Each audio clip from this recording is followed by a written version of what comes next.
Welcome back to another episode of Spiritual Teachers Podcast. With me today is one of my dear friends, Meaghan Fitzsimmons. I know her as Hello. Harpal. Welcome on, Meaghan. It's such an honor to have you on.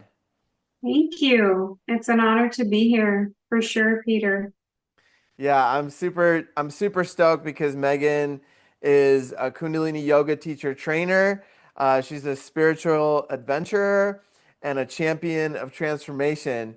And we just have so many amazing topics that we're going to be potentially discussing today. Sometimes we don't get to all of them. We'll see how Spirit wants to guide the conversation.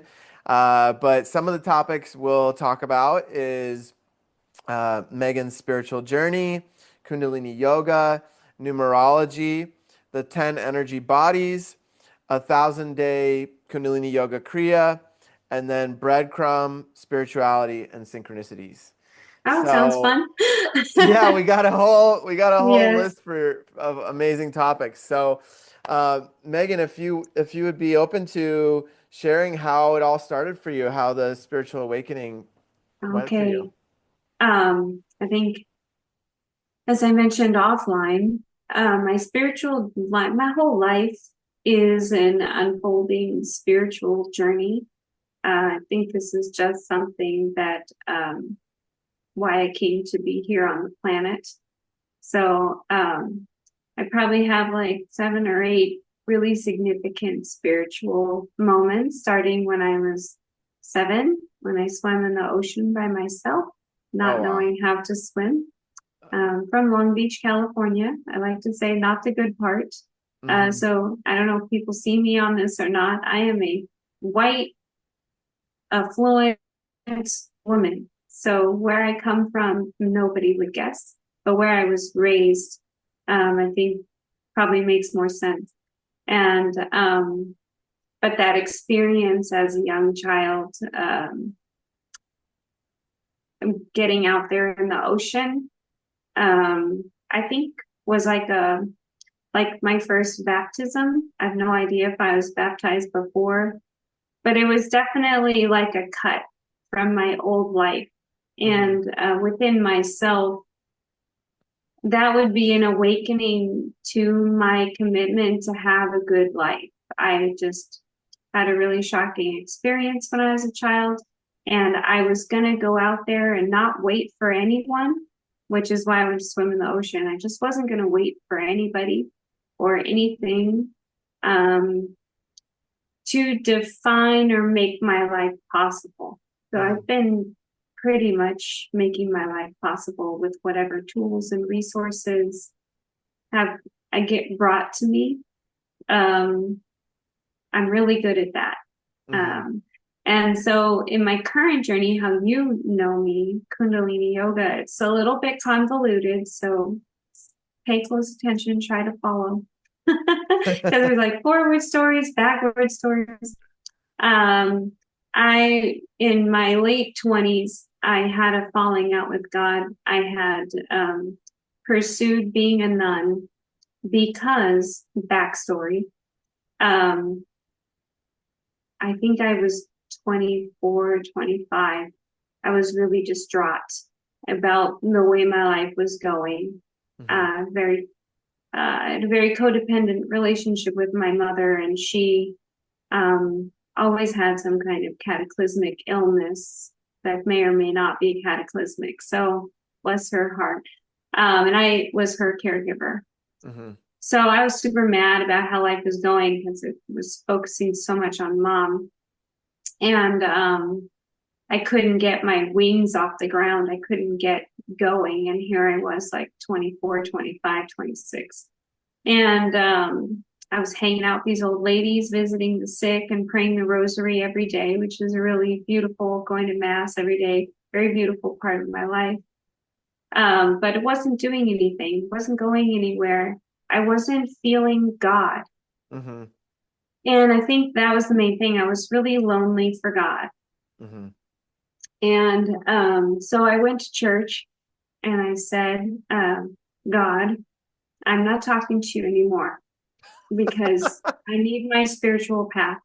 I need to know what the hell I'm doing. Mm-hmm. Because nothing is making sense and I can't keep showing up and having my heart break. So this is the slowest process to be on your spiritual journey. So I don't know if it's a recommendation or not, because it was years Mm-hmm. later. Many journeys. I went to New York City and worked with homeless and runaway teens and had to come back home and take care of my mom. And spent 5 years taking care of my mom because I couldn't let go. And when I let go, she died, like seriously the next day. Mm. And then, so that was a process which I had found Kundalini Yoga in the last 3 weeks of my mother's life, which is a really fun story that doesn't make a lot of sense. But at some point in time, while I was house shopping in 2004, I came upon the Phoenix Ashram. And at that time, it must have been Vaisakhi, which is the celebration of the foundation of the Sikh religion. It's a little bit of a graphic story, but it was the first miracle of the current version of the Sikh religion. So And It was a Sikh Kundalini Yoga ashram. yes, Mm-hmm. together and so that all just this community had evolved together, and I was fascinated, but I'm also culturally sensitive. And there were only men outside dressed in black with beards and turbans. And I didn't know what to make of this. And I'm sure I was dressed inappropriately. It's hot in Arizona. I was a party girl and a counselor, and I blended them well. And so who knows? I didn't feel like it was the time to say hi to a bunch of men who looked very, very spiritual and traditional. And I sat out there and I said, God, bring me a woman out so that I can find out, like I can talk to her. And I want to go in that building. I want to know what that is. What is this? And they were broadcasting what I now know is the City Guru Granth Sahib. The spiritual text was being read out loud, and the prayers were throughout the whole neighborhood. I lived in that neighborhood for 10 years and I've never seen this done. Mm-hmm. So, or heard it done. And so I'm like, must have just been for me. And I, so when a lady didn't come out, I had to get to work and go do my things. And so I just said, God, whatever this is, you need to bring me back here. And whatever you need to do to work that out, just do it. Mm-hmm. And I walked away, and I have no memory of that for Wow. 2 years. Wow. And then I'm in the bar. I'm being a good barfly, dating a musician. I've dated several musicians. Um, and sweet, sweet, sweet guy. But for whatever reason, things weren't clicking. But that night, I was side of town, being a designated driver for my drunk friend. You see my life. Mm-hmm. Right. Right. and and I was also probably cheating on the guy that I was dating because I couldn't figure out life. I wasn't cheating, but I was meeting another guy at this other place and getting his phone number. And then this guy, his name is David, he texts me or calls me. I can't remember the technology. I Mm-hmm. don't know if we had texting yet. Yeah. And that's how old I am. And so I said, we have to go see David. So we run back downtown and I open the door and I see this man. And this man looks exactly like this personal ad cutout description of a man that I had cut out of a magazine when I was 14 years old. Oh, wow. And I was like, oh my God, it's my dream man. And for some reason, I needed to be very clandestine about this. And so I was like, somehow we have to meet that man, but David can't see me say hi to that man. And Oh, of course, wow. I'm thinking it's romantic or it's something or it's whatever. And so uh, this man is somehow affiliated with a girl that was selling vintage purses in this bar at Mm-hmm. night. It's weird. It's Phoenix. And that is how I met him, because she said that he had just bought the purse that I wanted. And I was like, well, look at that. Look at Oh, how the wow. universe works. And I went up and talked to him, and he's an artist from New York City, and he's affiliated with the people that created Burning Man. Oh, And this wow. was like way back when Burning Man was like 100 people. Oh, And he got me wow. signed on to MySpace and all these things that I was like, I don't understand social media. Burning Man sounds really scary. I've still never gone. Yeah. And I'm not in touch with this gentleman anymore. I think I was such a wreck at the time that he probably was afraid of me. Mhm. so, so we had our little spiritual journey. He gave me a business card, and it was a business card to Yoga Phoenix. And so he says, go here. They will teach you to meditate, and, you'll be on your spiritual path. And I was like, okay. So I go there on February 9th, 2006, which was just about a month before my mother passed away. And I go in there, and it was like, I totally forgotten about it. And I'm driving up to the space, and I was like, oh my God. And all of a sudden it comes back, the whole conversation, everything. And I was like, oh my God, you brought me back. It's Uh-huh. the first prayer I've ever made that got answered. Oh my Amazing. God. I mean, I've had many, but this is the first one where I said, God, I want this. And Hmm. God gave it to me exactly how I wanted it. Wow. And so I went in there, and I was just like crying, and I saw really old pictures of ladies in turbans. I'd never seen this before. And they were white women, a couple black women's smattered in there. It's mostly been Western white women that have been in this practice.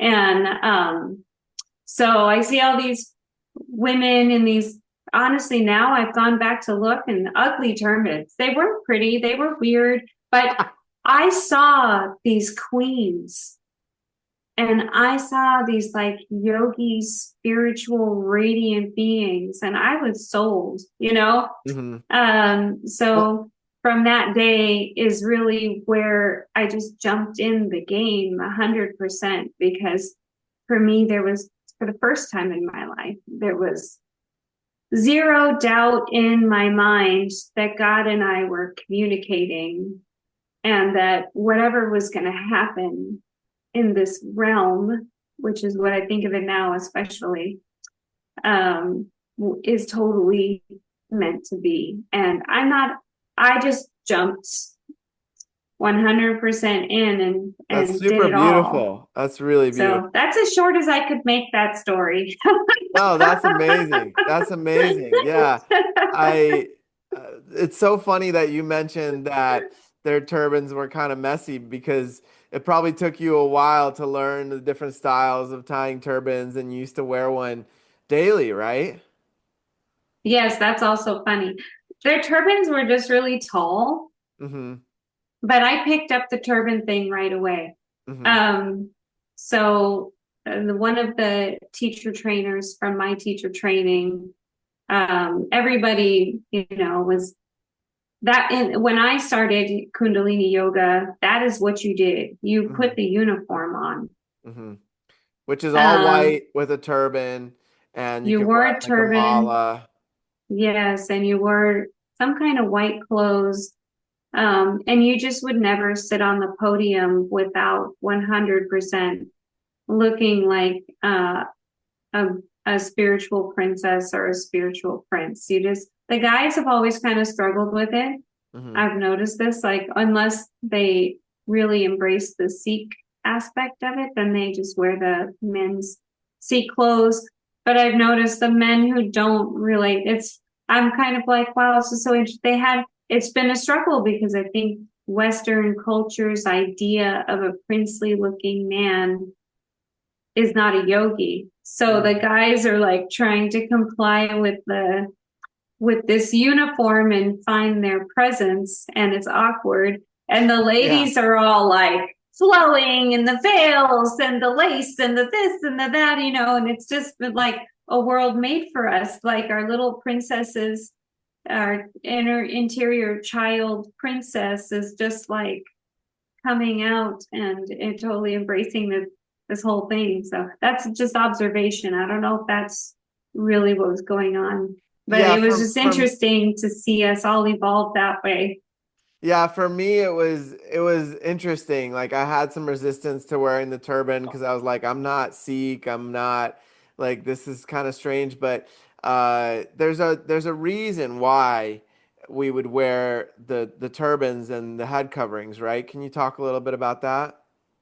Yeah, so basically the turban has two functions. It's a projection, which is part of numerology world. Um, it is a projection that expands your radiant body when you wear white. So Hmm. wearing white alone expands the radiant body. The radiant body is that thing that makes you sparkly, that makes you attractive, that makes people notice you, and also gives you a sense of authority. Hmm. So authority was, I think that's been diminished now, but when I was in my training, authority was a very important aspect of the training and of our way of being. Hmm. Um, and so it's interesting how all of that works in the evolution of things. Yeah. Um, because I think the way most people deal with authority, it's not in their mind very Aquarian. Um, Yeah. but it was a primary foundation spiritual task for us to deal with that Hmm. and to arrive at our own sense of authority. And one of the fastest ways is to put on all that garb. Hmm. I'm still, you can see me now. I don't wear it. I have cut my hair. It's actually layered, so it's not even like, um, And it used to be really and long, right? yes, I had hair down to my butt, Hmm. which, when I took off my turban, I did not like only because number one, well, either way, I couldn't hide. And that's part of the Sikh religion is we don't live a hidden life. Hmm. We live a very public life. Number two, um, the I found that unfortunately men perceived the long hair for their own gratification. It Mm. was never really acknowledged. Even the goddess culture and spirituality was never acknowledged as something about me as a feminine being or other women as a feminine being. It was always quite sexualized. And I do Interesting. know the difference. There is a difference in way that people relate to me with my haircut versus how they related to me with my hair very long versus That's how really they interesting. related to me when I was a punk rocker and dating a bunch of musicians. And, Right. like all of those different phases of life. I'm actually feeling drawn to growing my hair back out. I don't know if it will get as long as it was or if I want it to be as long as it was. But I am feeling something in the energy, something in my spiritual process. Um, that is significant as far as who I am as an energy being. Hmm. So I'll be getting back in touch with that. I don't know. I don't know what that's going to do. But the turban makes, if you wrap it properly, it makes like a skull cap. It really should be wrapped tight, and it's like a tourniquet around, um, sort of like if you wore a little laurel leaf, like a not a crown of thorns. What is it? Like a laurel where they just fit around the forehead and just Yeah, like at the the ears. hippie flower crowns. Yes, thank Hmm. you. Hmm. Yeah. And so, like, it's that area. Or if you wore like an exercise sweatband, that Hmm. actually could do the same thing as a turban, quite Hmm. honestly. Yeah. In terms of your head. I had a cranial massage and I wore a turban all the time, Hmm. at home with people all the time. I loved my turban. I wrapped it in a very specific way. For 2 years straight, it really was my whole life. And many of the third generation to first generation teachers have that experience where they go through the space. The turban is the life. Hmm.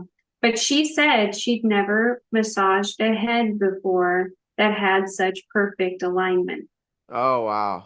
So something, the long hair, when you're, because it's not really for beauty, it is for energy. So you keep it tied up on top of your head all the time. And I think there's something in twisting the hair up and creating sort of like a vortex on top of your head. Hmm. And then having all that cotton fabric wrapped around, and containing the energy of your head. It contains like your halo, your arc line. It contains what they call your samskaras. Some people who say that they see energy, you can see in the Christian religion, they would say your sin. You could see your negative karma because there's positive karma, negative karma. You can see all that, and that is what kind of mucks up your projection. So the turban cleans all that up. That was really the intention. So the balance between the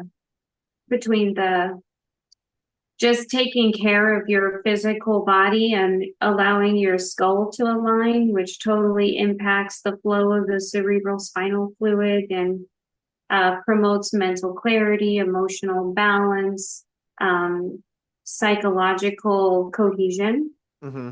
That is the, I guess, the tool. The, Yeah. what would you call that? The material tool of the Yeah. turban. Why the effectiveness of the turban? Yeah. Yeah. And then Absolutely. it plays a role into the projection because it's an idea that you would feel yourself as a royal being, Hmm. that people would see you as a royal being, and you would experience yourself as a royal being. And it changes the way you are in the world, which I also agree.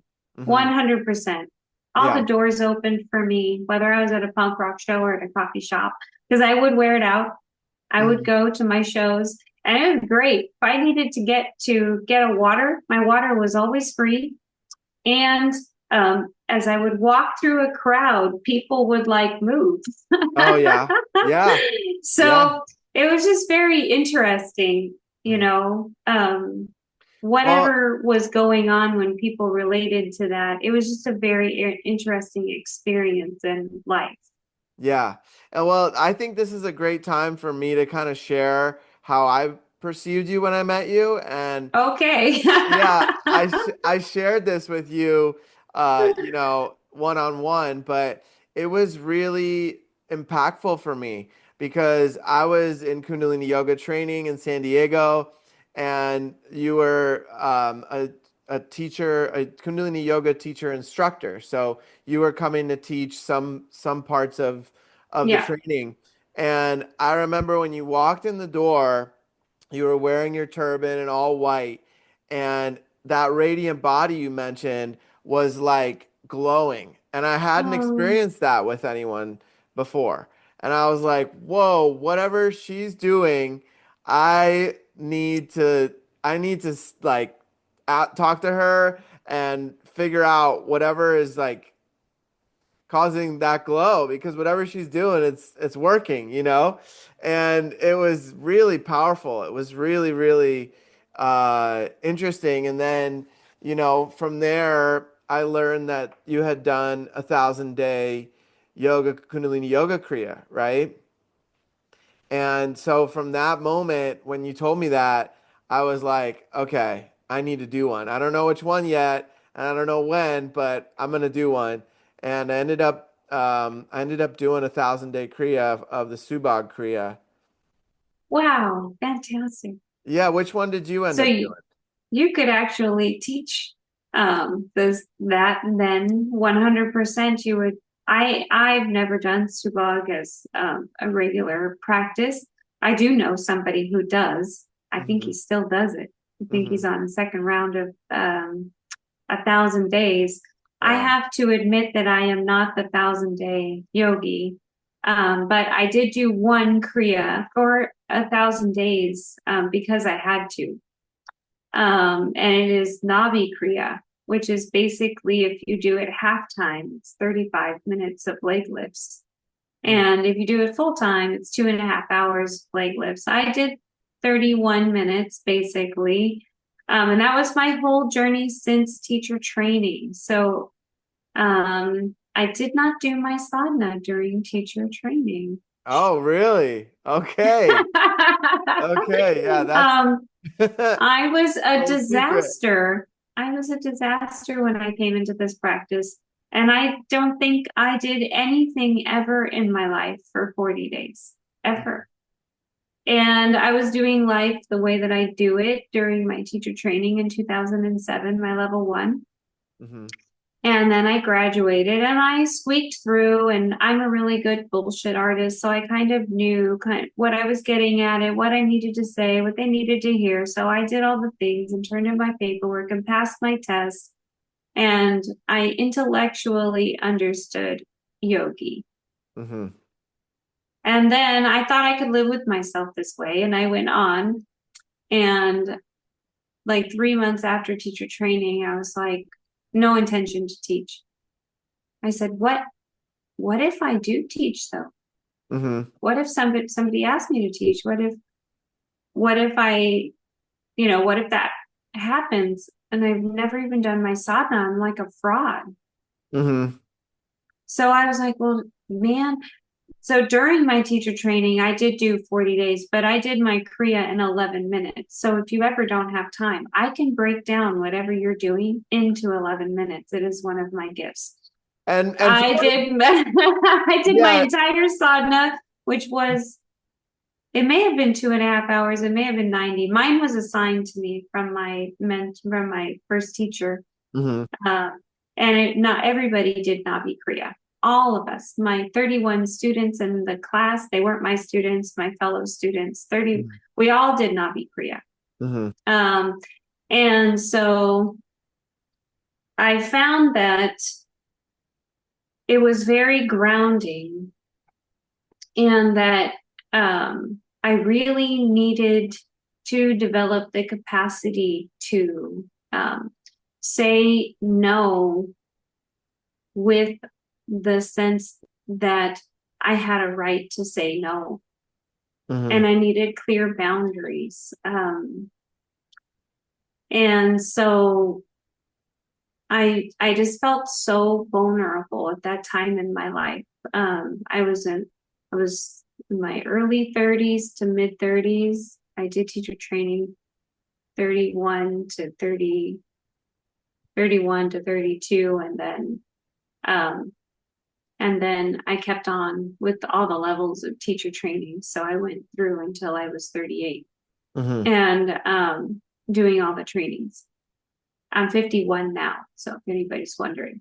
Hmm. Um, uh, so um, the to do Nabi Kriya really, because that's the foundation of the practice, which is your navel point. And I think the navel point is important in life. I don't care if you're a yogi. I can Absolutely. always spot someone who doesn't have a navel. And that's what we say. Everybody has a navel, but we're like, you don't have a navel, which means you either don't know, you don't have that energy contained within yourself, or or or you're not aware of boundaries, you're not aware of how people violate your boundaries. You don't know that you have a right to boundaries. People don't respect but you could be bound. I love people who are like, I set boundaries. I'm like, nobody cares. You set boundaries till you're purple. Right. Nobody cares. If you don't set your own boundaries with yourself, no one is ever going to, you're never going to experience respect in your life. Hmm. This is what I learned from Navi Kriya, my 1,000 days, because it's nobody's job to respect you. Hmm. So we can't go through life worried about whether or not people respect us. Absolutely. You have to respect yourself, Hmm. and you have to treat yourself like someone who's very disrespectful. Right. When you treat yourself like someone who's very disrespectful, you learn self-command. so that when you set your mind and your heart to something, you're going to follow through. Mm-hmm. Because all the distractions, you're going to tell yourself, stop looking at the shiny bauble. And you're going to know it's a shiny bauble, right? Mm-hmm. And all of the human desire and passion that we have that distracts us from our purpose, you're going to say, well, that's very nice, but not now. Mm-hmm. Like, we need this, we need this, we need this, because this is where we're going. Right. And Nabi Kriya gave me that. And I don't know, I didn't know that that's what I was learning, Mm-hmm. but it was like the lesson that I always wanted to learn. I would agree. Um, Kundalini Yoga really helped me learn discipline because I don't, kind of like yourself, when before I started Kundalini Yoga and my teacher training, I don't think I've done anything for 40 days straight intentionally, and having these assignments to do the kriyas, I was, I was kind of the opposite. I just dove right in. I was like, I'm gonna do them. I want to have the full experience. I'm doing this for 9 months. Like, this is a full rebirth. I could feel it already happening, and so much was shifting in my life, and a lot of it was really like stepping into. You mentioned it as authority. For me, it's like I like to call it greatness, stepping into my mhm, greatness or into my power, right? And yes. and for me, it was really a journey in that because I was that rebellious, like, inner child inside myself that was like, oh no, like, I'm good. I don't really need to do that. And like my higher self was like, no, you need to do this. There's something really important that's gonna transpire from this. And so I just fully leaned in. And yeah, there was times when I was like, oh God, I just don't want to do it. And it was the first time that, like, I would look at some of the instructors, including yourself probably sometimes, and I'd be like, who is this person to tell me what to do? And 100%. it was like a true mirror for that rebellious part of myself. And as I learned to have self-discipline, it really, really subsided to the point where I was like, it completely melted at some point. Oh, well, I see your transformation, and I think, you know, Thank you. if you hadn't done your sadhana, if you hadn't really jumped in, you're way more mature than I am. So, kudos to you for jumping in with the whole thing. I'm very intellectual, so that's the easiest access point for me. But to get into the physical and to challenge myself and begin to feel myself as an energy being and starting to see how energy interacts in the world and how it impacts me and how it impacts you and all the things. I'm very protective of that energy, Hmm. and I'm so grateful for that.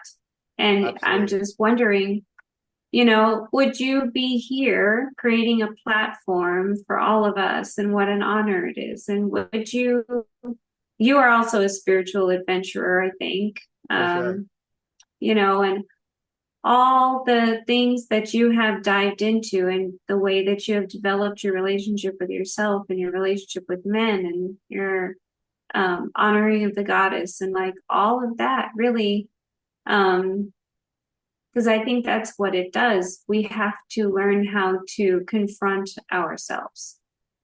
Yeah.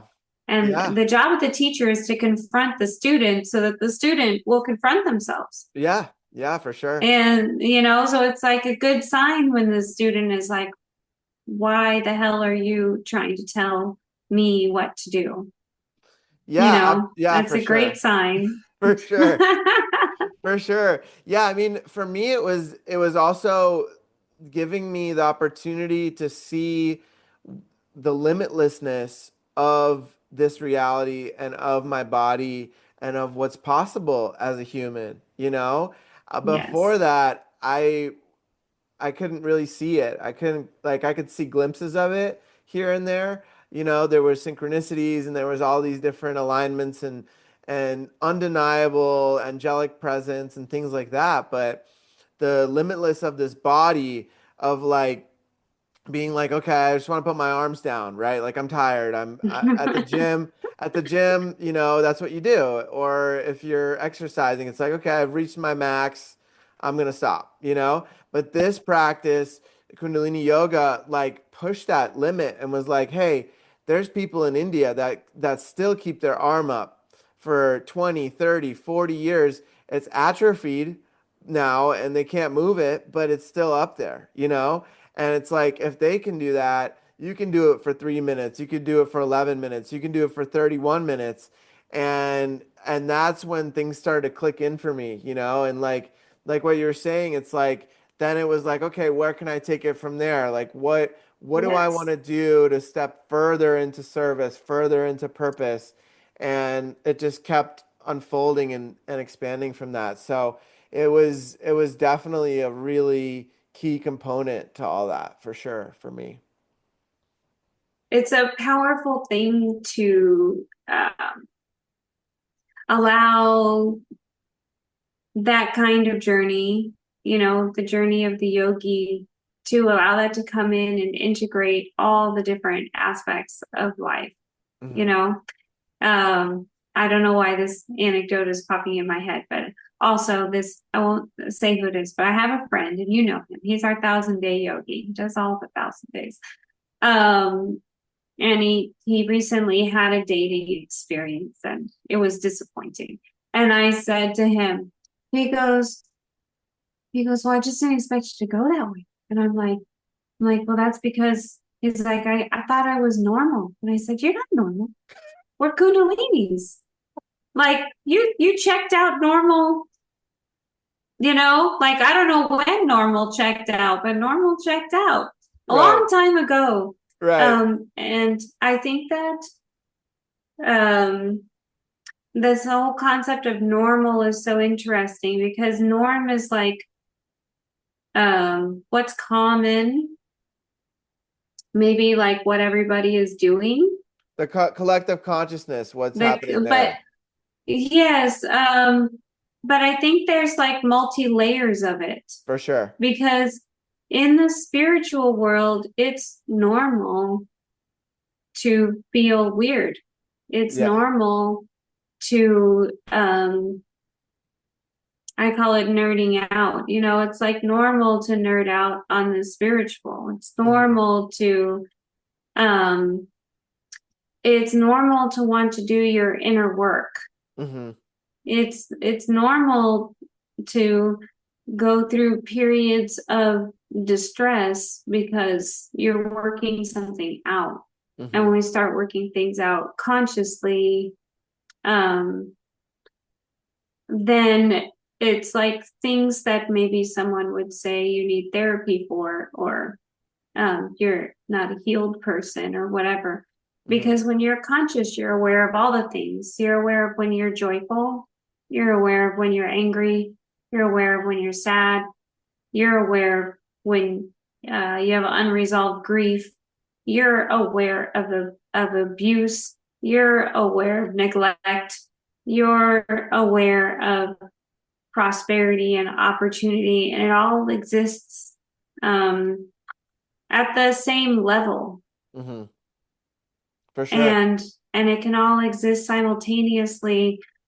But the core of your experience doesn't change. I think that's been the biggest thing, Hmm. is having the full experience of how miserable I was. And then having the full experience of my core being, which is really joyful, optimistic, creative, everything's possible. There's an answer for everything. Um, yeah, I'm demanding. Yes, my presence is demanding. That's the way it is. But to let all of that, but at the same time, I can be gentle, I'm loving, I'm a mother, I'm nurturing. I'm not really a mother, but like I carry that in me. For sure. Um, and so I think that's like the part of consciousness is, and for me, that's what not hiding. I could, one of the gifts of Kundalini Yoga and the spiritual life Everybody chooses their path that works for them. But the power of going through all of your BS in community, It's really it's powerful. really hard. Yeah. It's Yeah. hard to be on display Yeah. and all the things that come with it. But the practice gives you that sense of resiliency and foundation and healing and process to go ahead and like be with it all. Right.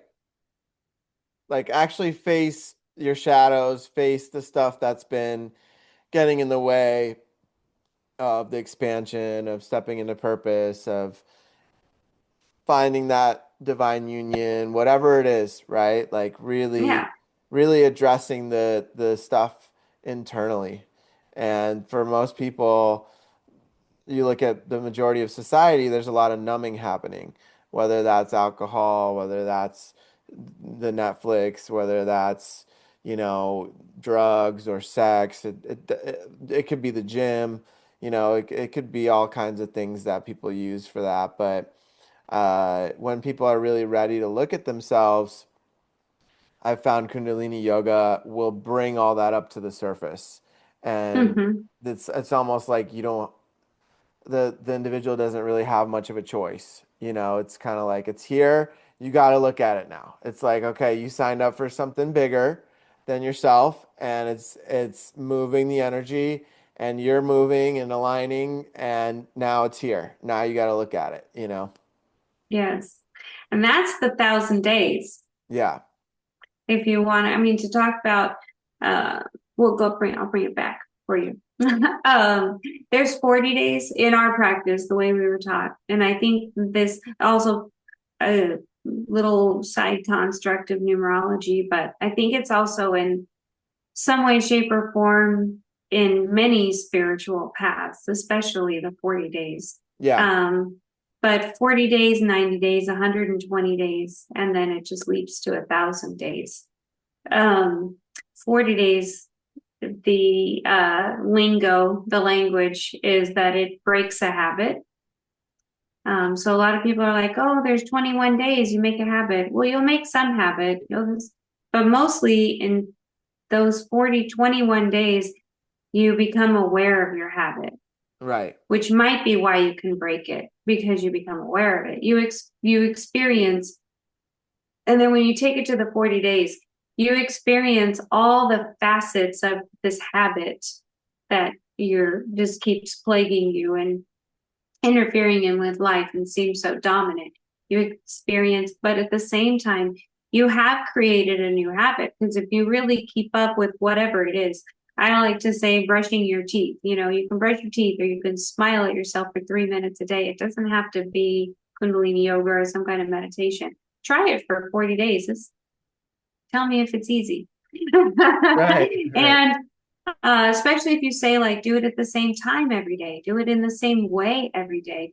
It is the discipline that actually reveals the root. It reveals the root of whatever that habit attachment is that's getting in the way or why it's getting in the way or how it shows up in your life. For So sure. when I do something for 40 days, that tells me if I need to do it longer. Because a lot of times I'm resolved at 40 days. Hmm. But other times I'm discovering such cool stuff. And then it has wonderful magnetism, like different things start showing up in your life and your attention changes and your moods change. And like, it's kind of fun. It's like, I'm not a proponent of drugs, but if you like drugs, you might like Kundalini yoga or doing something for 40 days because you can get very fascinated with all the things that come up. It's like, oh, it's like this little grand adventure, little mad scientist activity.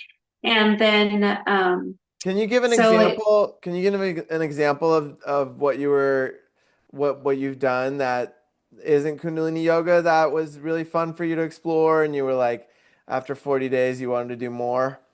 I'm like trying to think if I've really ever done anything, other than Kundalini for 40 days.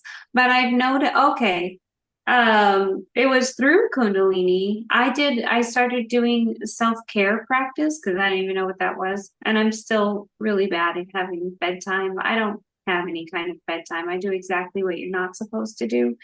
I go until I'm tired, then I take a nap on the couch until I feel like I have enough energy to get up and go to bed. Right. This is how I go to bed. This is not what we recommend. It's on a spiritual level. So, but I started doing all the self-care stuff where you take a warm shower before you go to bed and you like massage your feet and then sometimes I like to read a book or do a journal or do a something because I was like, what the heck is all this? And I learned to sleep on my left side, which actually on my right side, which actually it closes off your right nostril so you breathe out your left. But as you get older, it's not a good plan. You need to sleep on your back or your stomach. Hmm. So I had to work through that. But it did help me with my insomnia and my anxiety. So in that journey, I was like, why do all this stuff? Like, Right. because why are you telling me what to do? Why are you telling me there's something wrong with my life? Hmm. Why is it so exact? What's this big deal? Love. I think when you do something for 40 days, you discover love. Mm. Yeah. And one of my favorite things is feeling in love, like madly in love, as if there was someone in my life for absolutely no freaking reason. Hmm. I will just have these moments and I'm like, what is this? Oh my God, I'm just totally in love right now. Hmm. I love it. As if Yeah. there was a person next to me and we were holding each other and, we were doing the whole dream team thing. And I mean, to have that on my own for no reason, I'm just going to the grocery store, and Hmm. it's like nothing's nothing's going on. And so I think that really, that is the question that we're asking when we're mad at people for telling us what to do or we feel judged. Um, I think that when you come into that, to have a real full experience of the feeling of love, then leaves you with the feeling of gratitude. For sure. Then your whole perspective changes. And Well, yeah, it's like learning how to love yourself again. yes, And even people that have done a lot of work, there's layers to it, like an onion, right? It's like, where can I love myself more? Where do I not love myself enough? And it's like, and then it's like from there it expands to love of creator and love of everyone, and then you see it, everyone's a mirror, and it's like there's evolutionary steps to it, it feels like. yes, yes. And I think also what I really appreciate about the process, and this wrestling with authority is that when you feel the love, when you feel the gratitude and your perspective changes, it doesn't change the way I want your perspective to change. Maybe it does. It changes, or maybe it doesn't even change the way you expect it to change. Hmm. It changes the way it needs to change. Yeah. In your own soul consciousness, you get something and it doesn't matter. Maybe someone else will get it. They'll say, oh, yeah, I've had that experience. Hmm. But my guess is they haven't. Like, we really do get something that is just for us, that heals something, that resolves something, that connects us to something, that expands something. Um, and that's where the spiritual breadcrumbs come in, that Yeah. take you somewhere on this journey that maybe you're trying to get to point A, but somehow you end up on point Z. But point Z is 1,000 times better than whatever point A is that you're Right. pursuing. Right. And you skipped over point B completely because it wasn't needed. Right. But the mind, the ego thinks, oh yeah, I need to go to B to get to C, but it's like not really, you know? But I also think it's important to try to go A, B, C, because Right. that's where Z shows up. Right. Right. You know, it's like I did this for the last because I lived in California for 7 or 8 years, and then it became very clear to me that financially I wanted to do other things with my life, and I thoroughly loved my time. And I am back in Phoenix, but I have forgiven Phoenix. And if you would have told me that last September when I moved back here, that it was even possible to forgive Phoenix, like the area, I Hmm. did. I was like, wow, I had totally forgiven Phoenix. I can like be here. I can be in the fullness of me and totally love life. And when I first moved here, I had so much anxiety that literally I was like making a sandwich and my knees were shaking. Oh gosh. And I was like, why do I have so much? I was like, oh well, but my yogi experience allowed me to be entertained by it. I was like, okay, so my knees are shaking and I'm making a sandwich. This is awesome. I guess I'm just going to be anxious today. Um, and I don't thoroughly enjoy that experience, but it's the one that I am having today. And then Right. in a week, something came in and a bunch of things shifted that I wasn't expecting. And then my perspective shifted in ways I wasn't expecting. And then people started coming into my life. And what I do now is I choose meditations that support the experience that I want to have. When I Hmm. started my practice, I was doing meditations to discover what the practice is. And then I was doing meditations also as I was uncovering what needed to be healed.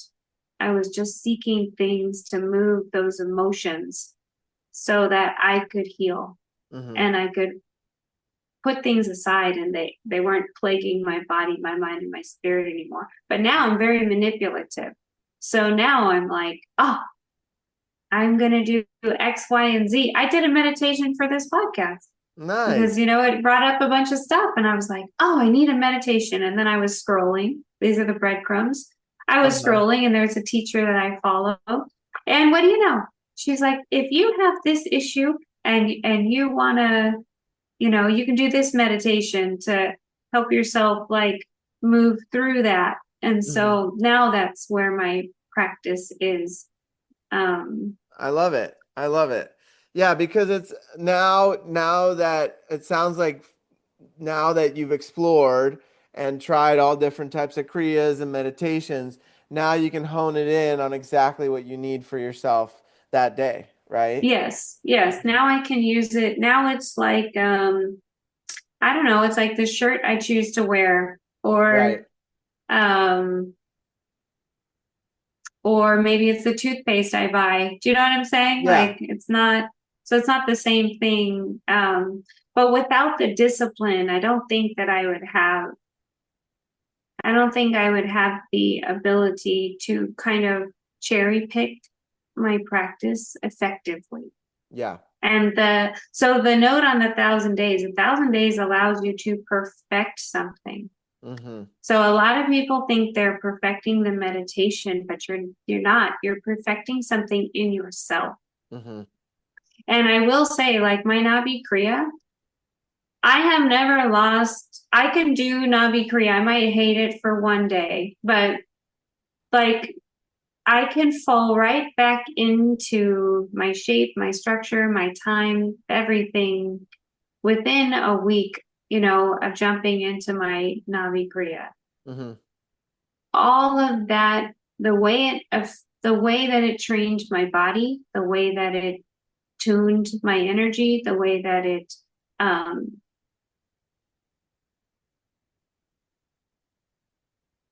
consolidated my psychology, the way that it soothed my emotions. All of that comes back. That's what happens with the 1,000 days. Like you can take your subag and all the lessons that you got from it because you have mastered something in yourself, Yeah. something of that frequency in yourself.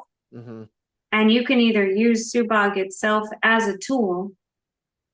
And when you do that practice, it drops you right in Right.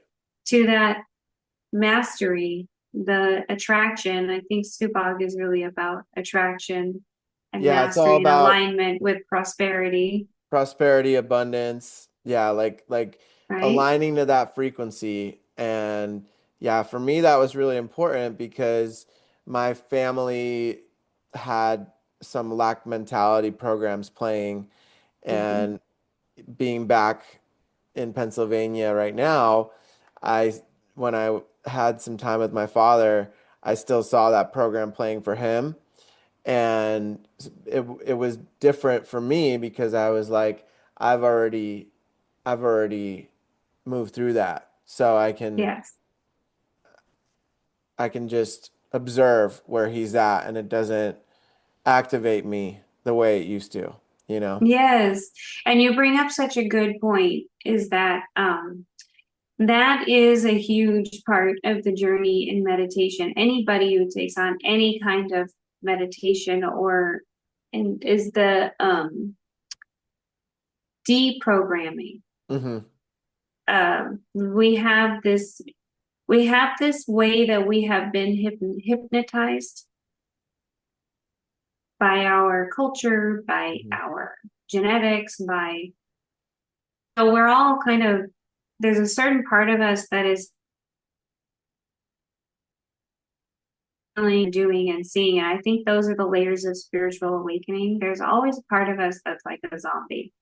Hmm. And we don't know that we're a zombie until we have the awakening. And then we're like, oh, what's this? What's this? Where are we? I think of Jack from Nightmare Before Christmas when he goes into Christmas, like, oh, what's this? What's this? What's this?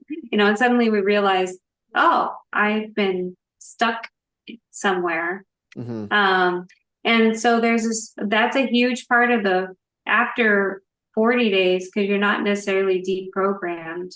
When Hmm. you get into the 90 days, you learn what needs to be deprogrammed. And Mm. then 120 days is your first movement out of the program. Hmm. And then depending on what your experience of that intensity is and the necessity to annihilate that program, you go and Yeah. you do the 1,000 days, Yeah, it's right? really Because it, that's how we reprogram. right. Right. Yeah, it's really important. Like that's a great distinction because the 1,000 days almost like for those deeper rooted programs, and those parts of ourselves that we may not even realize are there because they're in our blind spot. They're in our like Mhm. we've hidden them away somewhere far that we may not even realize they're there, or like blocked out memories or traumas that need to be processed that could be in that bank hidden far away in the subconscious. So, yeah, that's a great distinction for sure.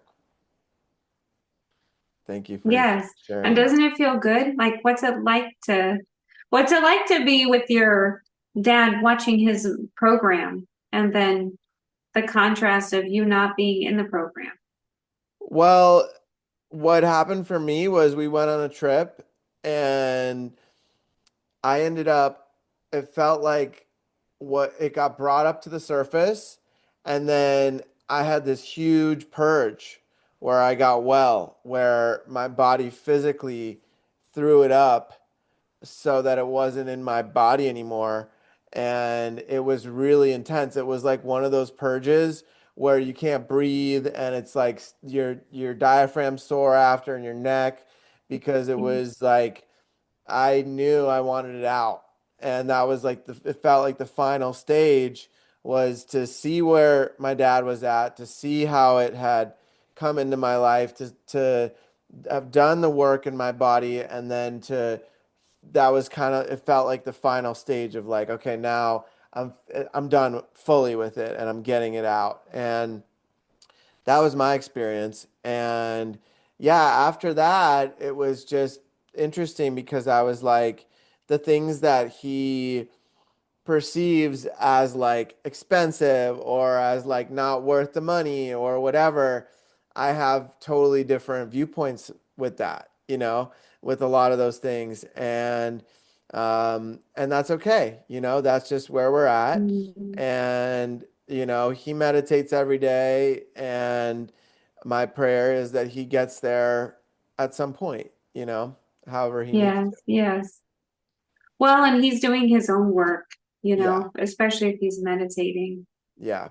So, So yeah, it's been powerful because him in particular, him and I had an awakening 2 weeks apart. So we've been able to uplift each other and give each other different tools oh, and when I first started Kundalini, he was doing it and then he went more oh, down like the Raja yoga path.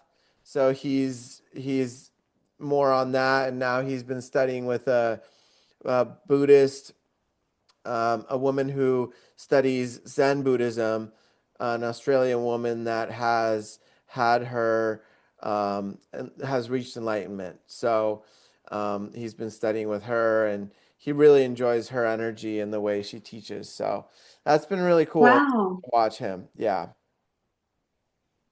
Well, you see where you come from. right.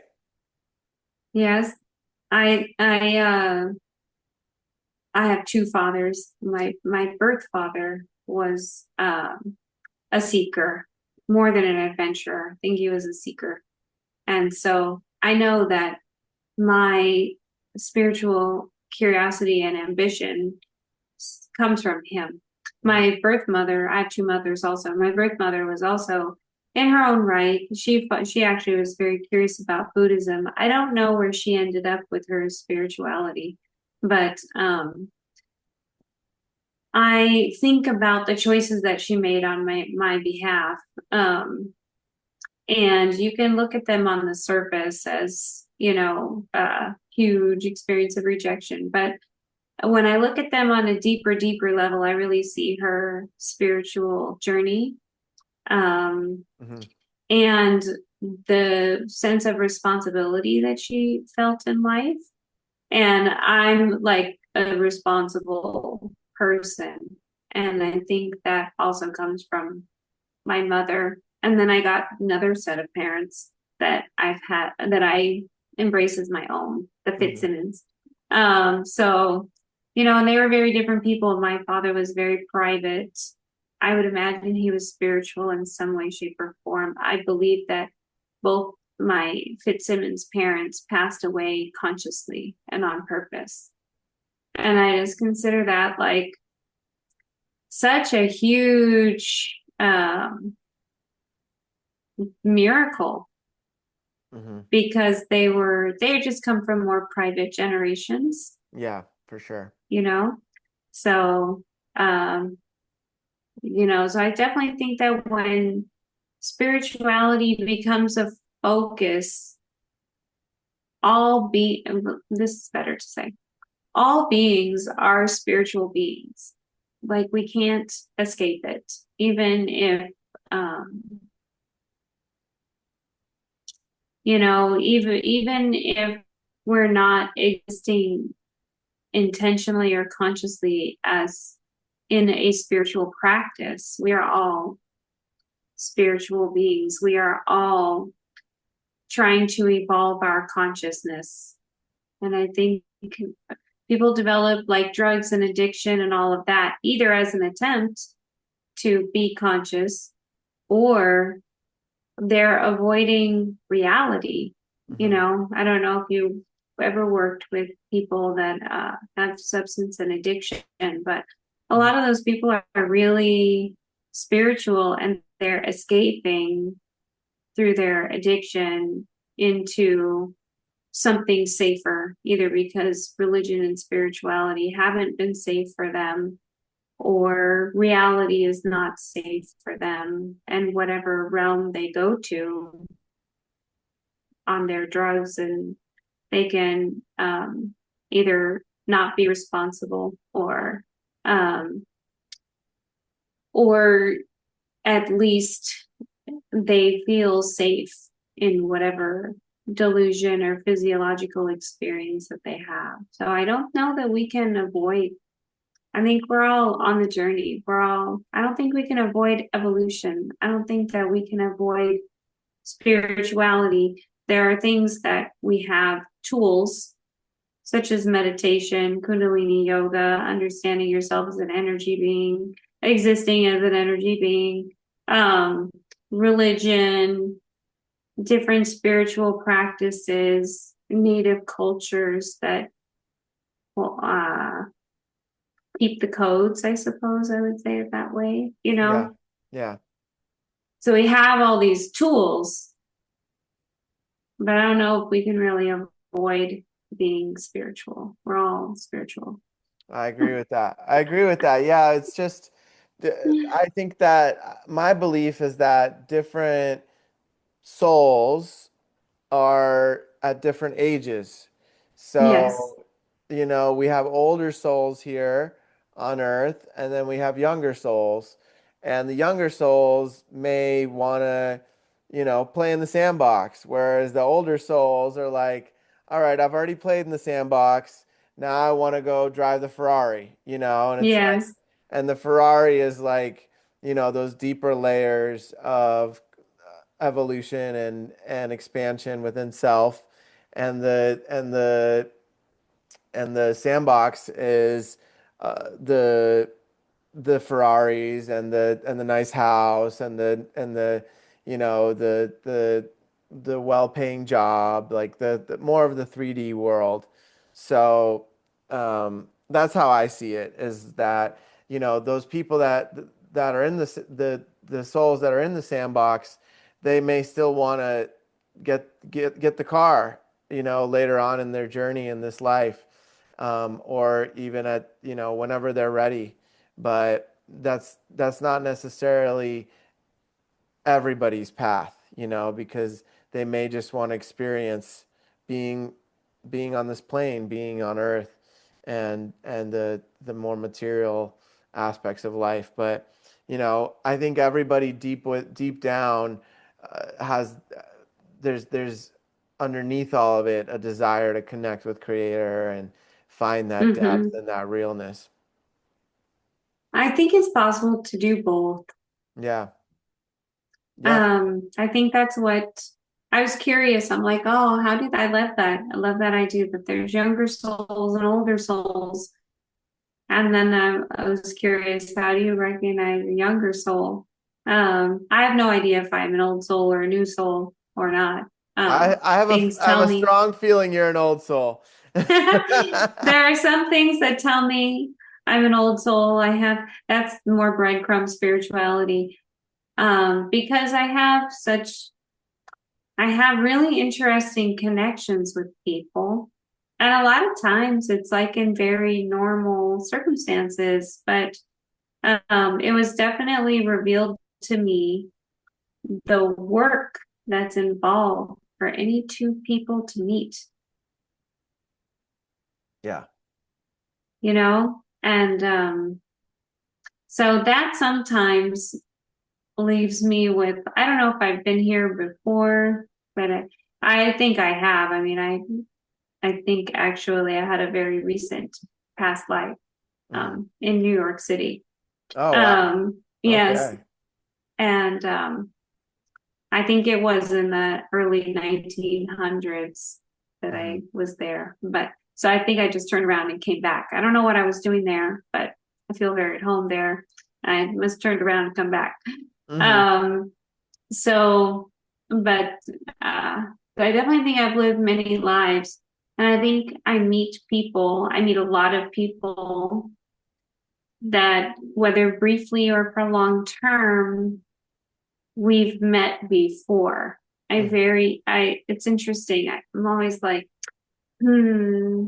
Do I meet new people anymore? Which would say how old of a soul I am. I don't know because I seem to not meet, I don't feel like too many people are new. And when they're new, it's often like, oh, that's just an aspect of life I haven't checked out yet. And those relationships don't last to me when someone's new. I'm like, oh, well, I'm just checking this out, this area of life that, you know, is foreign to me. And then that just goes on its way. Yeah. But the way that I was brought into Kundalini, and because of the man that I met and the way that I met him and followed, that was a breadcrumb. Like, I had no idea. I was so ambivalent about my relationships at the time and myself at the time.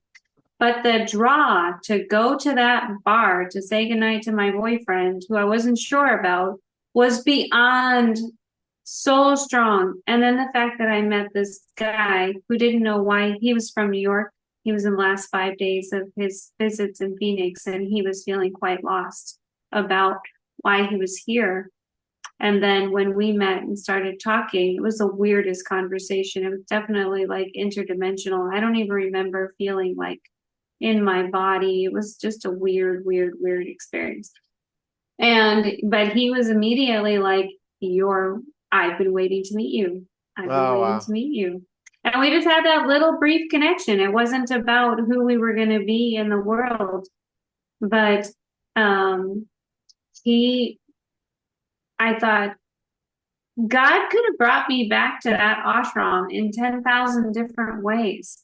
Mm-hmm. But somehow he had to get that guy. It's like we had a soul agreement. He had to get Mm-hmm. that guy to get on a plane to come to New York to hang out long enough for whatever needed to be worked out in me to be either in an unconscious state of mind so that there wasn't resistance. Because I didn't drink a lot, but I had had a beer, at least one. So I was a little shifted.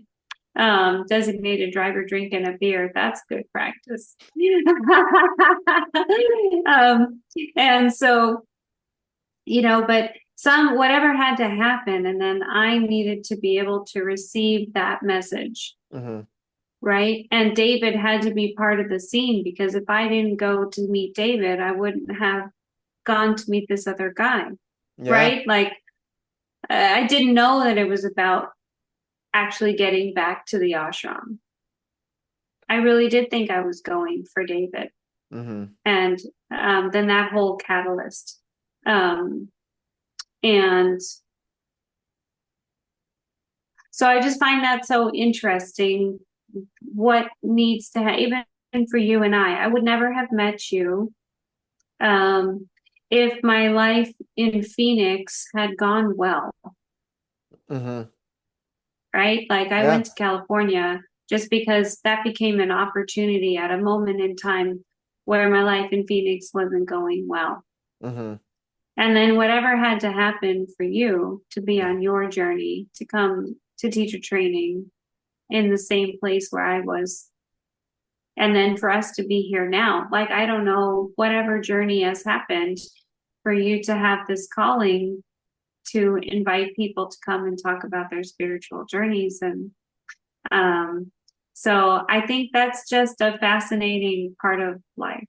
I think it makes it so much more interesting, because the the probability of the these different alignments that happen, right? Of these synchronicities, these spiritual breadcrumbs, as we mentioned earlier, they're like smaller than winning the lottery, Right? or like way way way way smaller, like infinitely smaller, right? And so those experiences to me make me think that we do have these soul contracts and we do have these agreements for people to come in at very specific moments in our life to trigger and activate certain healings, or to show us different parts of ourselves, or to assist us through different hardships, and it's been fascinating because uh yeah, that's how I live my life now. It's like spirit has to show me once, show me twice, show me three times, and then it's like, okay, I know for sure that that's for me, you know? And, Yes, and yes. That's a good especially, measurement. yeah, I mean, especially if it's like something important, like a relationship or, something that is going to be really impactful in my life, whether it's a friendship or, it's like I listen. I really listen, to and I have observations, and then spirit gives different encouragement, right? For me, it comes a lot through nature. Like I receive feathers. Like yesterday, I'll show you this feather Oh, that I found. It's a beautiful. blue jay feather. Wow. Yeah, and it's you can't see it that well in the light, but there's all blue I right see here. it. It's really beautiful. Yeah, so for me, that's like a confirmation.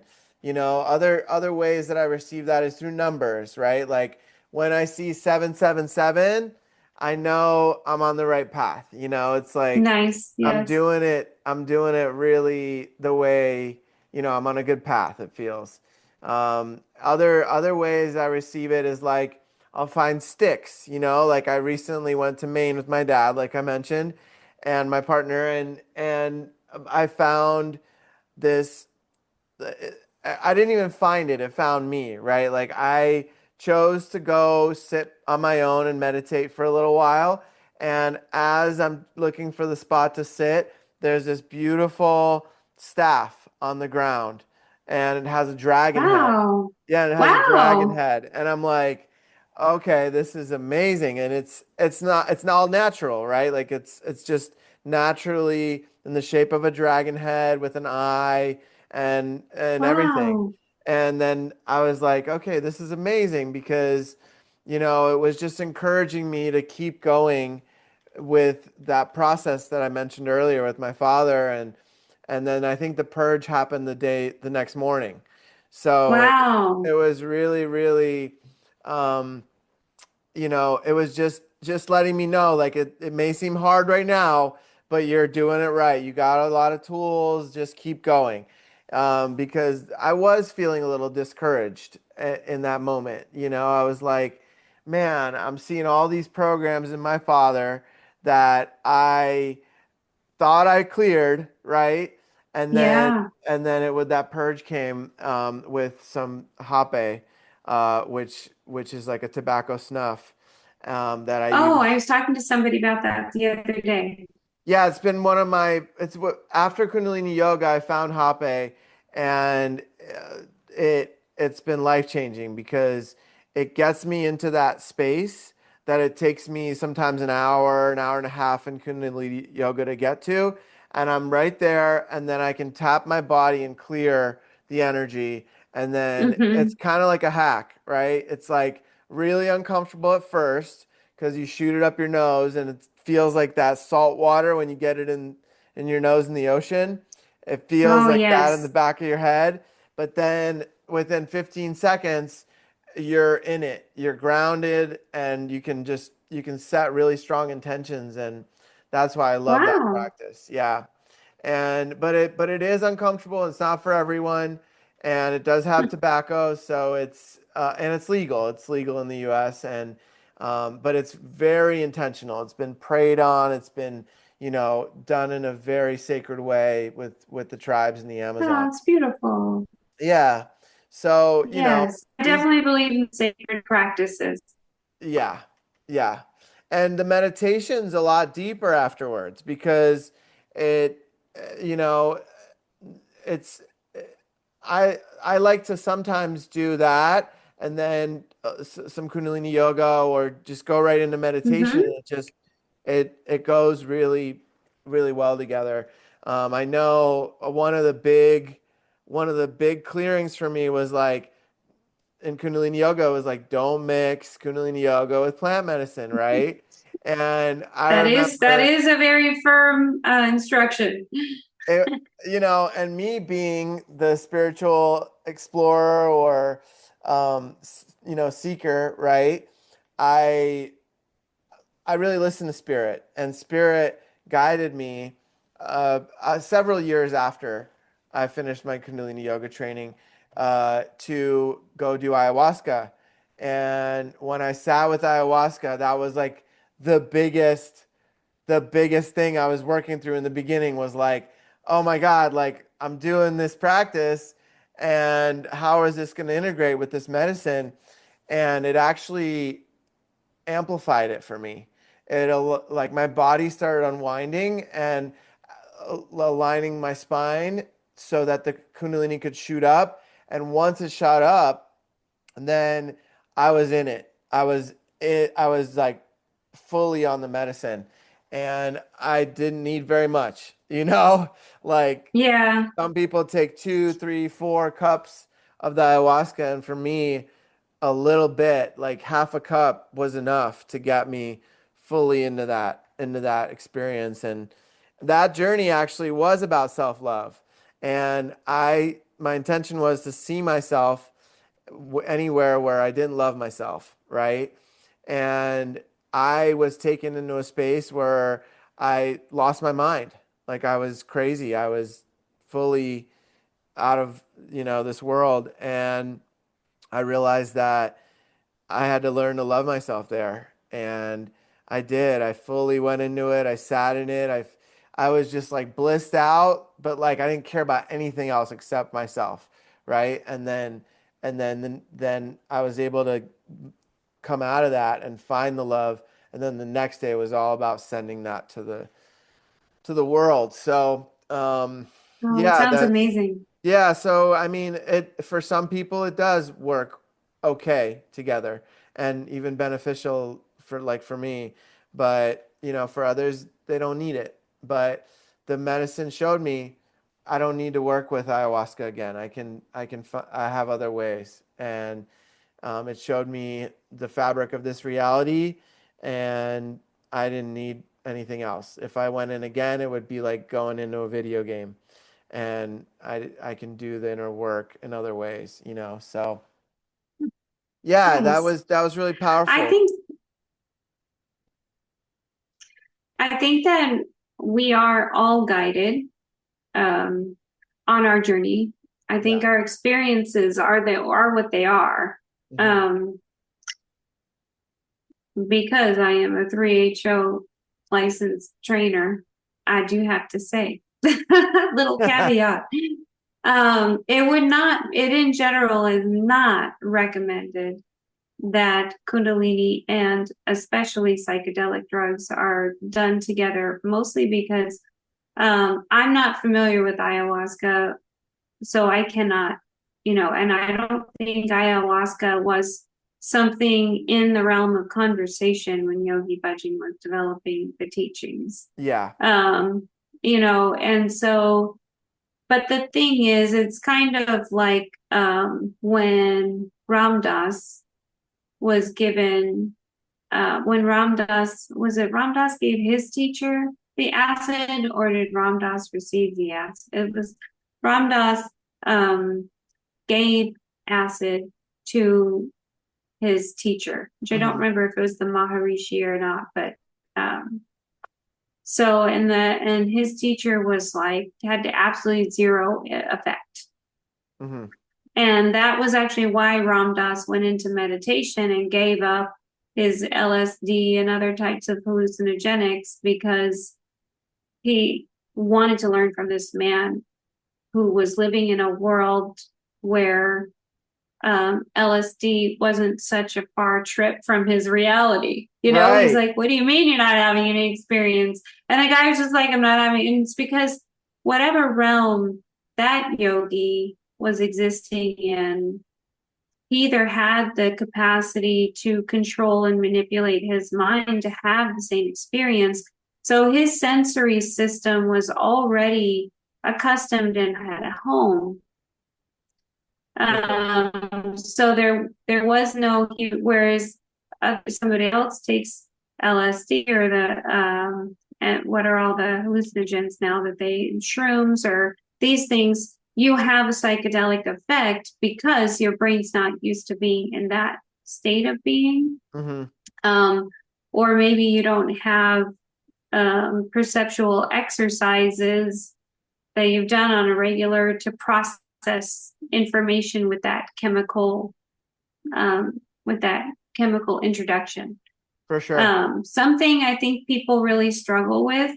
This is where I'm the party pooper. It's one of my jobs. Kundalini is not about having a Kundalini rising. We don't No. care. Hmm. And a lot of people really struggle with that. In fact, Yogi Bhajan taught it was dangerous because it's distracting. Like for you, you're on a spiritual journey where you were wanting or needing to have that actual full Kundalini rising Hmm. in an intentional space for a purpose. Right. Majority of people out there, if I can be so frank, are just dicking around. Oh yeah. And they have a sense of, that was also a sexist term, I'm sorry. So,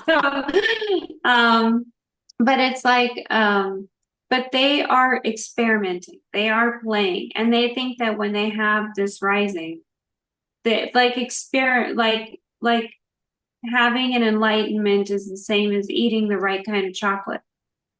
Hmm. If I eat this piece of chocolate, I will have enlightenment, or Adam and Eve and the apple, Right. whatever. Right. Um, so there's a difference in, number one, having experience, individual experience. Like, I understand the realm of psychedelics. I understand the realm of marijuana. I understand the realm of ayahuasca, right? And then I understand the realm of Kundalini. I understand the realm of meditation. Right? Right. So where we have full understandings of these different realms, and then maybe I can't do it because I don't have an understanding of all those realms, and nor would I ever teach it. That Hmm. to put that together, for many people, I've worked with people who are now trying to heal from mixing, Hmm. whether they've been mixing because they take certain kinds of psychotropic drugs for mental illness that they've taken while practicing Kundalini, and they have a certain kind of experience, and or they are recreational or sporadic users of certain kinds of psychedelics, and then they start practicing Kundalini, and they're very energetically sensitive, but they can't control it. Hmm. So they end up in this whole situation where they can't understand the veils. Right. What veils have been lifted? What veils are down? What's part of my imagination? What's part of my soul experience? What's part of my reality? What's part of my trauma? Hmm. So in that way, I still stick to the disclaimer Hmm. that we don't mix, Right. because all of those things are very powerful in and of themselves. For sure. And it speaks to how powerful the experience of Kundalini Yoga is, which is actually about creating a flow.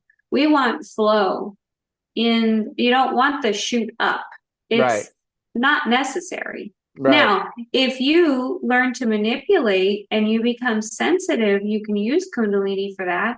If you learn to manipulate and become sensitive to the flow of the cerebral spinal fluid and the mix of the energy and balancing all of your energy bodies, and you can crank that up, then that experience could be very useful to you, because in the proper circumstances, extremely, as you experienced, right? It's Hmm. extremely healing to the nervous system. Yeah. It's just that it's like 10% of the population, bless,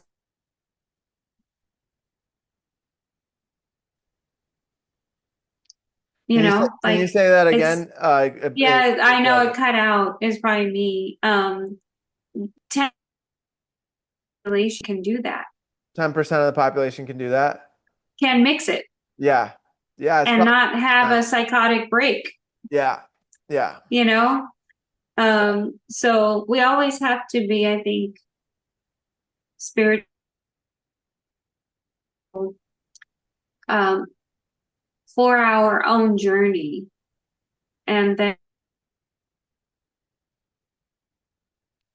now maybe you've locked into something, and if you took that on as a 40-day practice, you would master something about it and be able to coach people on how to do that in a safe way that it will serve them.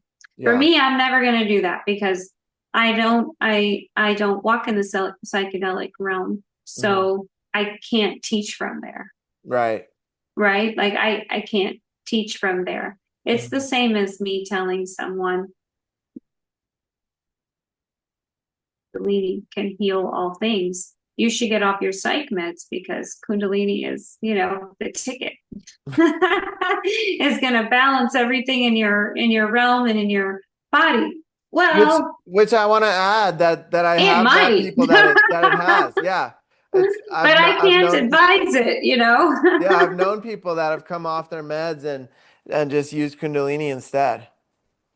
Well, I did. I was on thyroid medication, and then I started doing breath work, and I healed my panic attacks.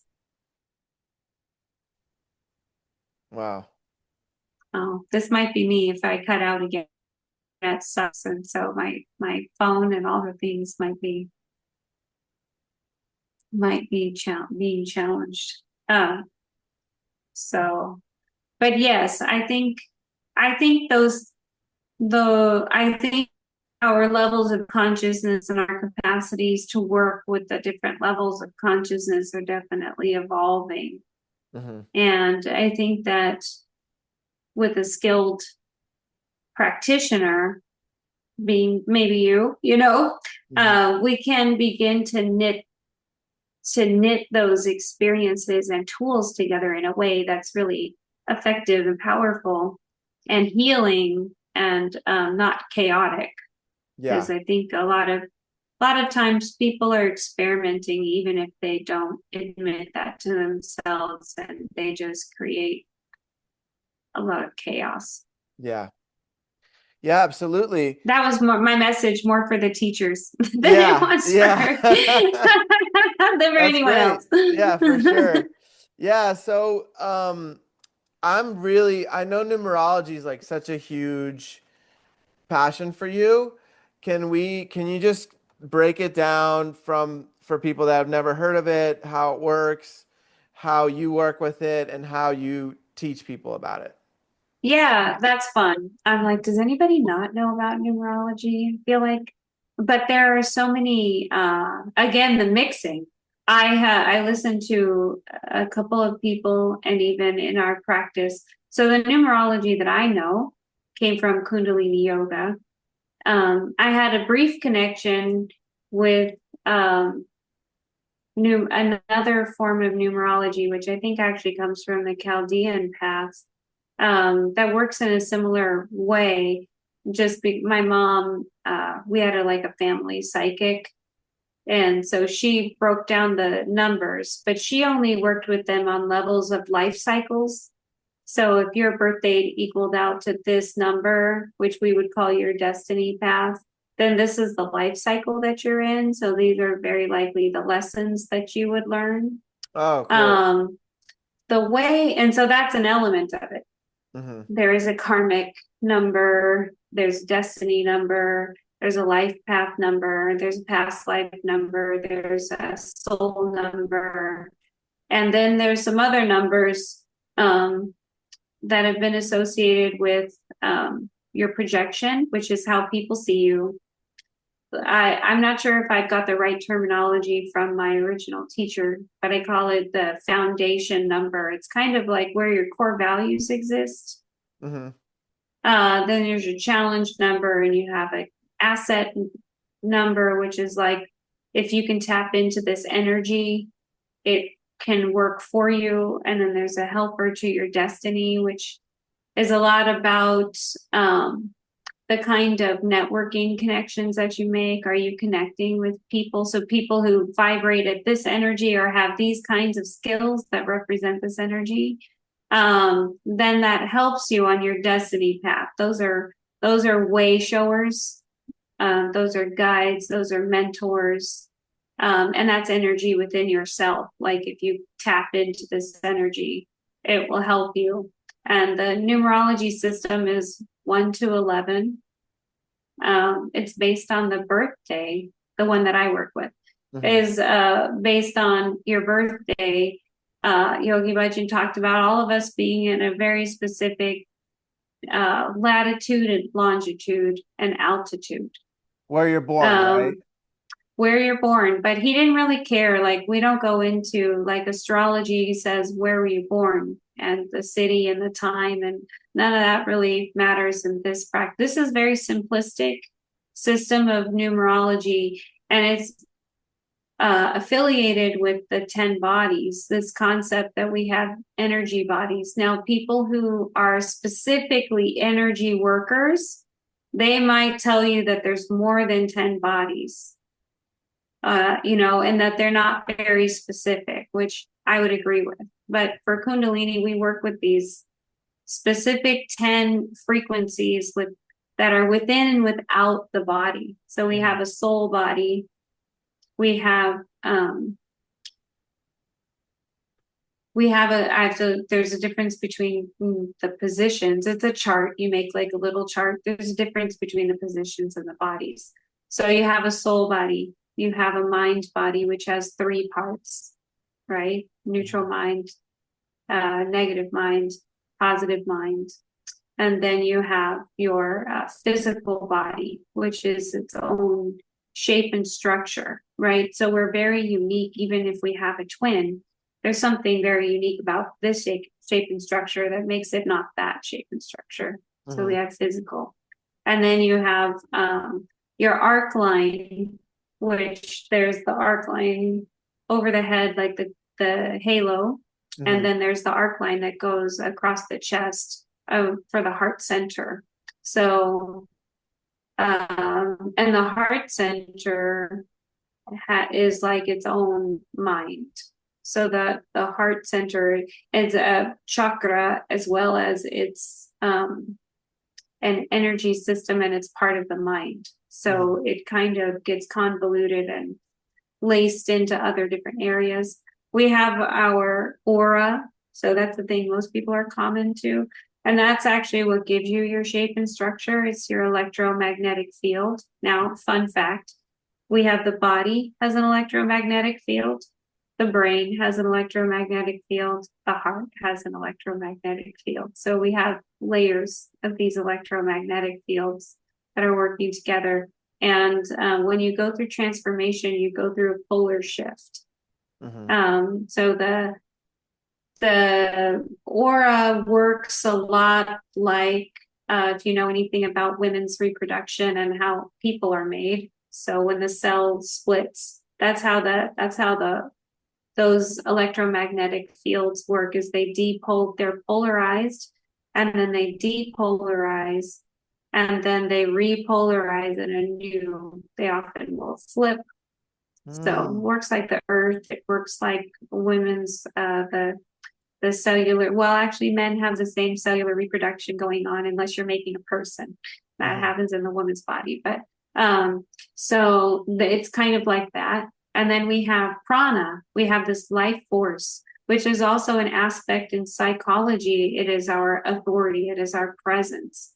It is our containment. So, and then we have the subtle body, which is all about refinement, and understanding the seen and the unseen, Mm-hmm. existing in the unknown. And that body contains the soul when we leave. So it might be what is it, 23 grams, what's left when we die? Some people think that's what's left is what leaves the body is the weight of the subtle body and the soul. Mm-hmm. And we have a radiant body, which we talked about at the beginning. And then we have the embodiment, which we move in and out of embodiment. So when all of our systems are functioning, we're in the embodiment. So Mm-hmm. when you're just on and everything is in flow and you feel connected and you're meeting all the right people and you're in the right place. And you just can't imagine that life is going to ever be bad. That's the 11th embodiment. And people who have said that they are enlightened, they are learning or have mastered living in that 11th embodiment consciousness, which is really hard to do. It involves a lot of frequent sacrifice. So bless those beautiful people that you could, because there's a difference between I had a Kundalini rising or I had an enlightenment, and then people who hold it. Some people, so we move in and out of it. We're enlightened and de-enlightened all the time, and then we go deeper and deeper. So some people really want to have that practice and that journey of learning to hold it. That's really not interesting. So but, I have a side question, yeah. kind of like a side quest. How does samadhi, the different levels of samadhi play into that? I only know about one level of samadhi, Okay. and samadhi is usually that is potentially the 11th embodiment. That is a state of meditation where you zero point. Okay. And also, we zero point in meditation sometimes for a second. And once there's a sensation in the body systems when you're at zero. Mm-hmm. And I don't know how to teach that to people. I know what that is for myself. Mm-hmm. You probably know what your zero point is. So when you become sensitive, that's part of the subtle body. When you become sensitive at your zero point, you can learn to stay at your zero point longer. Mm-hmm. And that's our deepest level of meditation, right? So when you go into samadhi, that is if you want to release your physical body, you can. But so samadhi isn't even like doing healing work. It isn't, it is, and so Oneness you with can, everything, right? yes, and you can expand your capacity for beingness when you can consciously zero point and actually then just be zero. Mm-hmm. So it's, I use my meditation a lot for healing. I use it for downloads. So I don't know how much time I spend in samadhi myself. But, if enlightenment is your ticket, you're like, I want to be an enlightened being and I want to learn to hold that frequency, then being in longer points of samadhi to zero yourself out like that is wonderful. Mm-hmm. And that's just where you're like suspended animation. Mm-hmm. So You know, you mentioned the 10 bodies. How are they connected to numerology? so the numerology system that I use is they basically the numerology system is understanding your own personal configuration of the 10 bodies. So what's interesting is in your basic chart, what Yogi Bhajan officially taught us, there's only 5 positions. But we could have any one of the 10 bodies in those 5 positions. So whichever body is in whichever position gives you what your practice is. It also gives you, and it's a way of intellectually understanding yourself so that you can learn how to work with your energy. So that whatever your spiritual practices are, whatever your relationships are, whatever your career, I mean, you can really apply it anywhere, is understanding yourself. What are your strengths? What are your weaknesses? Because some of our energy system, it's strong over here, it's weak over there. Mm-hmm. And we're all that way. So Right. you can learn to engage your energy systems and balance them in such a way that you turn it's like every energy body has a downside or an upside. So there's a way that energy body serves you, and there's a way that we sabotage Okay. ourselves or that we have negative personality traits. or we have bad habits. Hmm. Addiction in particular is related to the pranic body, to the life force, to your sense of authority, Okay. which is the eight. But the eight is also about infinite capacity. It is about containment, but it is also about expansion, right? And so people who struggle with their eighth energy body, their prana, are trying to get, when they have addiction issues, it's I'm trying to get energy because I'm probably empathic. And so I've either got a lot of energy in here that's not mine, and I don't know what to do with it, which also means I have a weak aura. And so maybe I'm not going to I need to strengthen my aura in order to balance my prana. I Hmm. need to engage in physical activity, which is using your physical body. I need to engage in physical activity to dispel all that excess energy, or I need to cry, or, I need to be mad, or so I need to do something to, number one, get rid of all the excess the excess energy. And then I need to find healthy ways to, um, expand my own energy and to feel more solid Hmm. within myself, right? And Right. to get comfortable being in this body. So right there, you've got now, if that's in your karma, if that's in your gift, if that's in your projection, if that's in your past life, if that's in your destiny position. So it's if it's your core value. So maybe you have something in your core value about either being a giver or about boundaries, right? But if you're not honoring them, then there's all these other things that ripple out.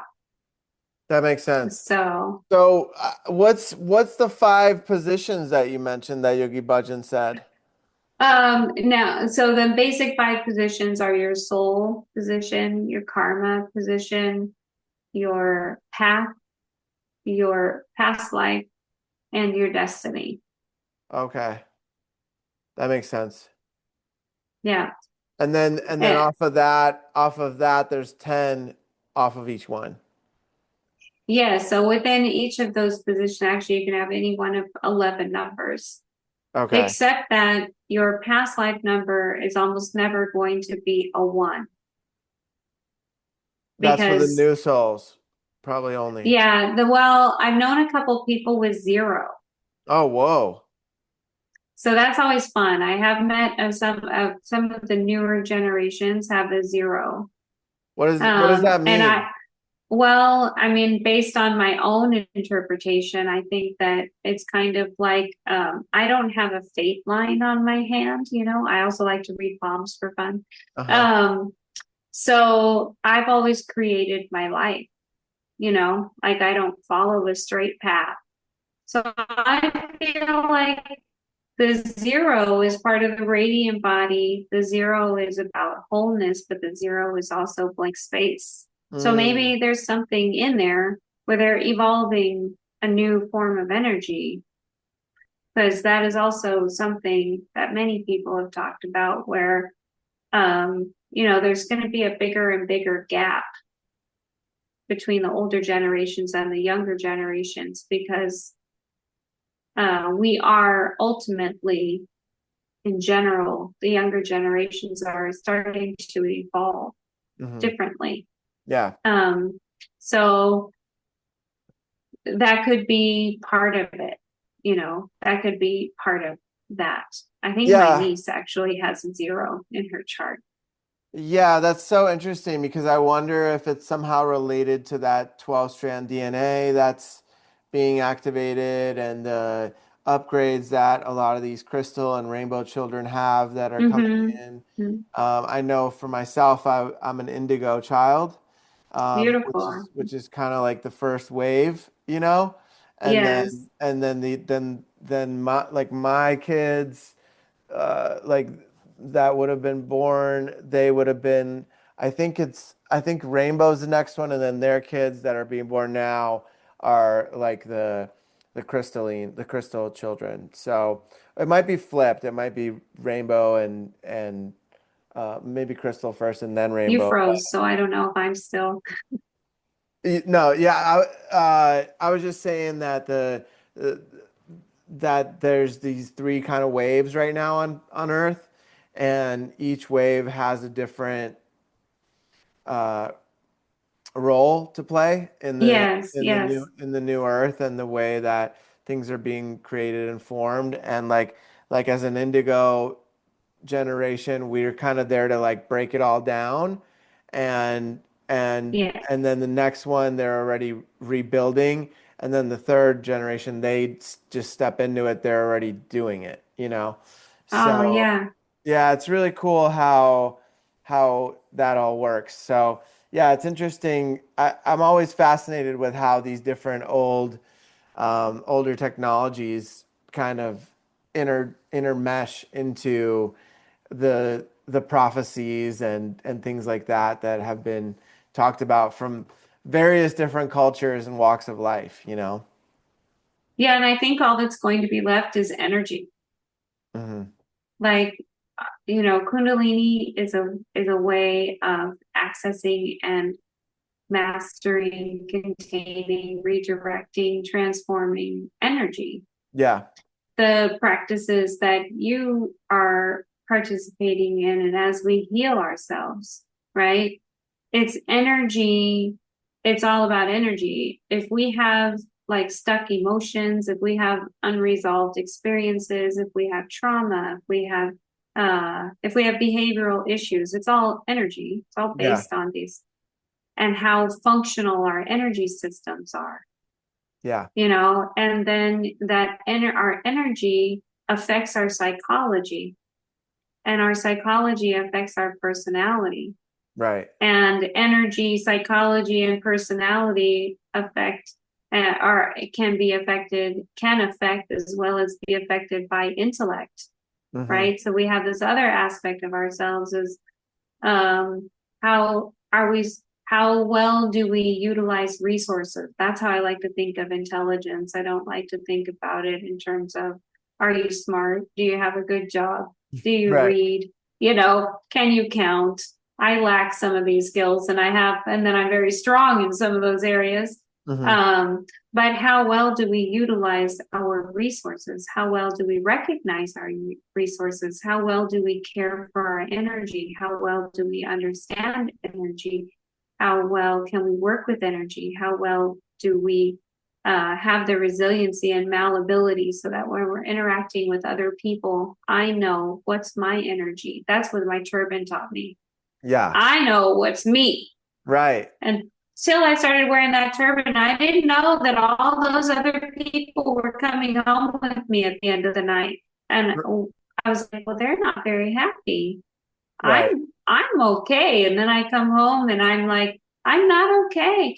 But it was R- because I was taking on everybody else's negative and trauma and emotions, and maybe even some of their warped psychology from like distortion because of alcohol and not not happy drugs, yeah, and stuff like that. So once I learned that, then I could. Now the reason why I don't wear a turban all the time is, you can't say that it doesn't hurt, but I don't need to, because now I know my energy and somebody else's energy, and I am able to hold my own energy.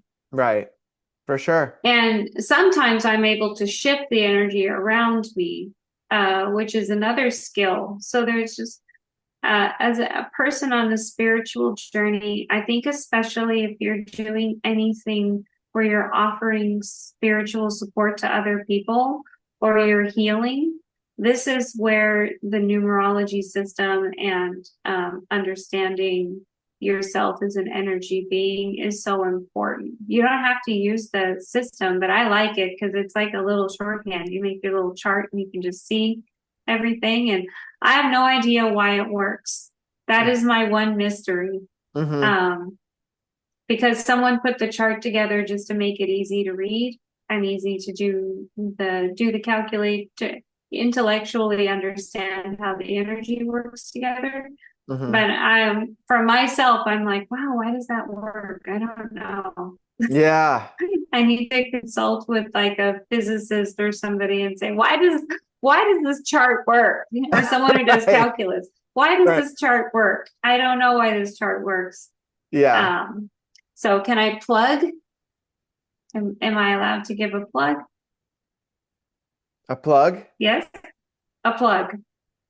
Yeah. Yeah. What do you mean a plug? Am I allowed to share what I'll be doing with Oh, for sure. numerology? For sure. Yeah, absolutely. Okay. Yeah, yeah, yeah. So, um, and I want to do a 3 weekend course on numerology and how to use your energy systems. Um, Amazing. so that's going to be, it's one weekend a month, October, November, December. Okay. So, That'll be perfect because um, our podcast will come out end of September, early October. So, okay. Yeah. So if you know anybody that's interested, um, so um, I'm I'm still thinking about like depending on how the group evolves, if I want to do like sort of like a launch. yeah. So that would come with benefits and discounts of things or freebies, Cool. just to do a launch to because it would be the first time I would actually move through the whole thing. So I would be learning as much as I would be teaching. But that's I think my that's plan. amazing. Yeah, The third weekend in October, November, and December. okay. So we'll share any of your websites or links below Okay. below in the description so that people can sign up and find you. And Okay. yeah, that'll be really perfect. And So when does this air? I'll tell you off Okay. the call, but Oh yeah, gosh, is this gonna be part of it or do you delete this? no, this will be perfect. This will be part of it. Okay. It's all This part of is it. the awkward part. No, so I think this is a good time for us to close it out. So thank you so much, Harpal, for coming on and for being and sharing so much wisdom and so many teachings. There's so much more as I expected we could have talked about. And so you're welcome back on anytime. Maybe we can do another Thank episode you. in a few months. Yeah, and I think it'd be fun maybe to work together or do something. I think I would learn a lot from you. Absolutely. I think that'd be amazing. I I really would love that. Yeah, that'd be amazing. All right, Well, Harpal, thank you until for this opportunity. It was a really great conversation. Thank you. yeah, thank you so much. Until next time. Take care.